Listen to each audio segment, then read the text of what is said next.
Hello everyone, this is Scott Bear here at Mortgage Pro, and this video is powered by your Realty Pro broker, and this is what is new this week. Now there's been a lot of things taking place this week regarding FHA. They're making a lot of rule changes that you definitely need to be aware of and will affect you and your borrowers.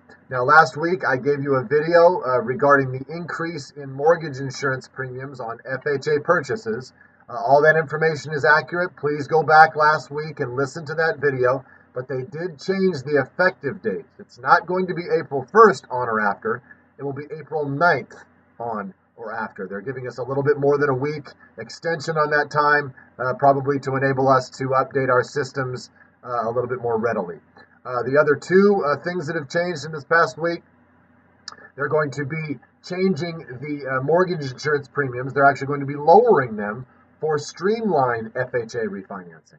A streamlined FHA refinance is when you refinance a current FHA mortgage into a new FHA mortgage. Now, we need to see a payment benefit of at least 5% decrease in that payment, going from the old payment to the new payment. So to enable that to take place, they've decreased the mortgage insurance premiums on the monthly as well as the upfront, and that'll better enable that betterment in the payment to take place. So the monthly mortgage insurance premium is going down from what will be the new 1.25% down to 0.55%. So more than half of a reduction there. Fantastic.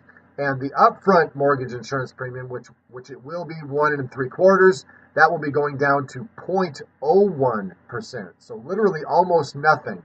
1 basis point, which is 1/100th%. So they're really helping us make that streamlined FHA refinance product a more viable product, and hopefully we'll be able to refinance more people in that FHA mortgage.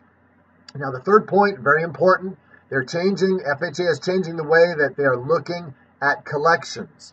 So if you have a singular or multiple collections that are greater than or equal to $1,000, they're now going to make you either pay them off prior to close, or they're going to make you reach some sort of a payment arrangement with all these creditors, and that payment arrangement must be documented, and you must provide that documentation to the file, and you must show at least 3 months of payments on that new payment arrangement prior to close before they will allow you to close that mortgage.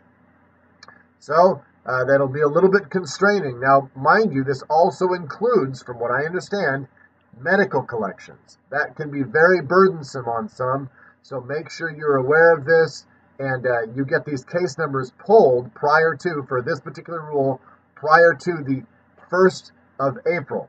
So that's basically the whole enchilada, so to speak. And I've got all the documentation below this video that you can click on, and the actual mortgagee letters. So all this information will be in there, because I know this is a lot of information to digest. I don't expect you necessarily to write it down as I'm speaking, but all the information will be in those mortgagee letters.